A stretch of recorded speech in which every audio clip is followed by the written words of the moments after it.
Court మన 3 రోజుల నాడు చెప్పింది రాజమండ్రి జైలుకి.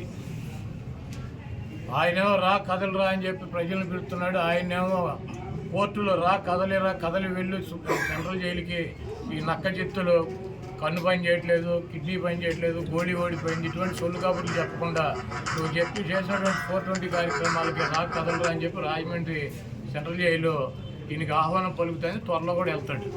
జూనియర్ ఎన్టీఆర్ ఫ్లెక్సీలు తొలగించారు. జూనియర్ ఎన్టీఆర్ ఫ్లెక్సీలు తొలగించేశారు. బాలకృష్ణ గారు చెప్తేనే తీసేసామని చెప్పి కూడా చెప్తున్నారు అక్కడ ఎన్టీఆర్ ఘాట్లో హైదరాబాద్. జూనియర్ ఎన్టీఆర్ ఫ్లెక్సీలు తొలగిస్తే ఎవడ తీయమన్నా ఆయన ఊడిపోయిన ఇంటికి అని ఊడిందా? వాళ్ళ నీచమైన బుద్ధి. ఎన్టీ రామారావు పేరు చెప్పి భజన చేసుకునేటువంటి కుటుంబ సభ్యులు ఎన్టీ రామారావుని పెద్ద ఎన్టీఆర్నేమో చంద్రబాబు కోసం దించారు. జూనియర్ ఎన్టీఆర్నేమో సిగ్గు లేకుండా బాలకృష్ణ మళ్ళీ అల్లుడి కోసం ఈ లోకేష్ పప్పుగడి కోసం సర్వనాశనం చేసేటువంటి కార్యక్రమం పెట్టుకున్నారు. ఇటువంటి బాలకృష్ణలో ఇటువంటి చంద్రబాబు నాయుడు 1000 మంది వచ్చినా కూడా జూనియర్ ఎన్టీఆర్ ఊడిపోయినటువంటి ఇంట్లో కూడా బేగలేదు. మరి వచ్చే ఎన్నికల్లో కొడాల నానికి డిపాజిట్లు కూడా రావు అని చెప్పేసి టీడీపీ నేతలు ఇవాళ సభ ద్వారా మేము ప్రూవ్ చేస్తామని చెప్పి టీడీపీ నేతలు. చంద్రబాబు 2014 ఎన్నికల ముందు 3 సభలు పెట్టాడు గుడివాళ్ళు. అప్పుడు కూడా ఏ సొల్లు కబుర్లు. కాకపోతే పోటీ చేసే అభ్యర్థులు మారారు, వచ్చి ప్రగల్భాలు చెప్పే సొల్లుగాళ్ళు మారారు. 2019 ఎన్నికల్లో కూడా కొడాల నానికి డిపాజిట్ లేకుండా చేస్తాను 3 మీటింగులు పెట్టి ఇటువంటి సొల్లు కబుర్లు ఈ సొల్లు నా కొడుకులు సొల్లు పోరానని చెప్పారు. మళ్ళీ 2024 వచ్చింది, మళ్ళీ అభ్యర్థులు మారారు, మళ్ళీ మాట్లాడేవాళ్ళు మారారు. ఈ గుంట నక్క మాత్రం వీడు ఇంటే ఉన్నాడు. ఇప్పుడు 2 మీటింగులు అయినాయి, ఇది 3వ మీటింగ్ పెడతాడు ఎన్నికల్లోపు. నా ఊడిపోయిన ఇంటర్ కూడా పెట్టలేదు. ఉమ్మడి కృష్ణా జిల్లాలో వైసీపీ ఖాళీ అయిపోతుందని కూడా చెప్తున్నారు సార్. మొత్తం జాయినింగ్స్ వరుసగా ఉన్నాయి. ఎక్కడ పెట్టుకోవాలో కూడా మాకు తెలియట్లేదు. ఎక్కడ సర్దాలు ఎక్కడో పెట్టుకోమండి. బాబు కొడుకులు 2 పుస్తకాలు పెట్టుకుంటారు కదా ఎర్ర బుక్కులు, అక్కడ పెట్టుకోమండి. బాబు కొడుకులు ఎర్ర బుక్కునే చించి తోసుకోమని చెప్పి కదా, ఎర్రను కూడా ఎక్కడో చోట తోసుకోమని చెప్పండి. జన సమీకరణ రాకుండా పోలీసులు అడ్డుకుంటున్నారు అని చెప్తున్నారు. అసలు చంద్రబాబు గుడివాళ్ళు ఎవడొస్తాడు? చంద్రబాబు గుడివాళ్ళు పట్టించుకునేవాడు దొంగ 420 గడు అని తెలియదు మా గుడివాళ్ళలో. మాకు ఎన్టీ రామారావుని అంత మహోన్నతుడిని పార్టీ నుంచి తొలగించి ముఖ్యమంత్రి పదవి కొట్టేసి మా ప్రాంతం వాడిని సంకనాకి ఇచ్చేసినటువంటి వెధవీడు అని తెలియదు. వీడికి ఎవడొస్తాడు? చంద్రబాబు నాయుడికి జనం వస్తారా? అంటే 1,00,000 మందితో సభ పెడుతున్నామని టీడీపీ నాయకులు చెప్తున్నారు కదా సార్. మొన్న 2 లక్షలు అన్నారు, ఇప్పుడు 1,00,000కి వచ్చారా? అది మొన్న వాళ్ళే పార్టీ మీటింగ్ పెట్టి 2 లక్షల మంది జనం అన్నారు, ఇప్పుడు 1,00,000కి వచ్చారా?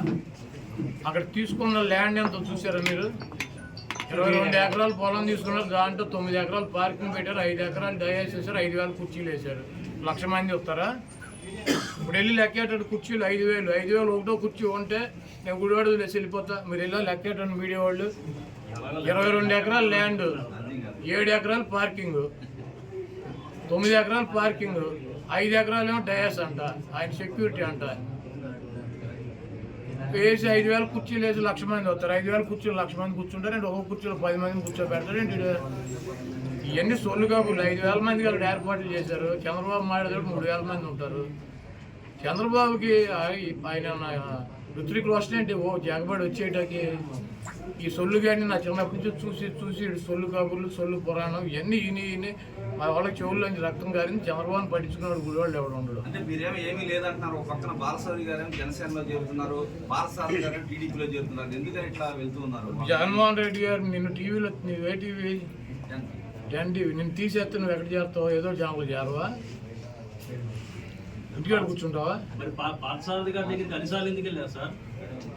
ఆయన వేరే చోటుకి వెళ్ళమని వెళ్ళారు, ఆయన చెబుతున్నాడు కదా. ఎవరు వెళ్ళారు? ఎవరు వెళ్ళింది? ఎవరు? నేను కూడా వెళ్ళా. ఎందుకన్నా మనందరం కలిసి ఉన్నాం కదా, కలిసి ప్రయాణం చేద్దామని చెప్పి. అవునే, ఆయన తీసేసాడు, మేము ఉండమని అడుగుతాం. పీకేసేది మేం కాదు కదా. కలిసి ఉందాము అన్ని చోట్ల. ఇప్పుడు దాకా కలిసి ఉన్నాం కదా, కలిసి ఉన్నాం. తొందరపడమా కానీ చోటకి వెళ్తాం. మరి ఎవరు వెళ్తారు?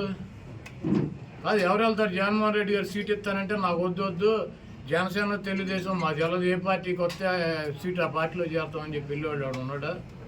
అది జగన్మోహన్ రెడ్డి గారు పీకేసిన వాళ్ళు తప్పించి పక్కన పెట్టిన వాళ్ళు తప్పించి ఎవరు వెళ్ళారు చెప్పండి? వాడి పేరు చెప్పండి. జగన్మోహన్ రెడ్డి గారు నేను సీట్ ఇవ్వను నీకు బాగాలేదు అని చెప్పినాడు తప్పించి ఎవరు వెళ్ళారు చెప్పండి? వాడి పేరు చెప్పండి. లేదు మాకు చంద్రబాబు దగ్గరికి వెళ్తామని చెప్పి వెళ్ళినాడు ఎవడు ఒకటి పేరు చెప్పండి. ఈ కేసు ఇప్పుడు మిమ్మల్ని ఒక ఛానల్లో పీకేస్తే ఇంకో ఛానల్కి వెళ్ళరా? ఉద్యోగం మానేసి ఇంటికి కూర్చుంటారా?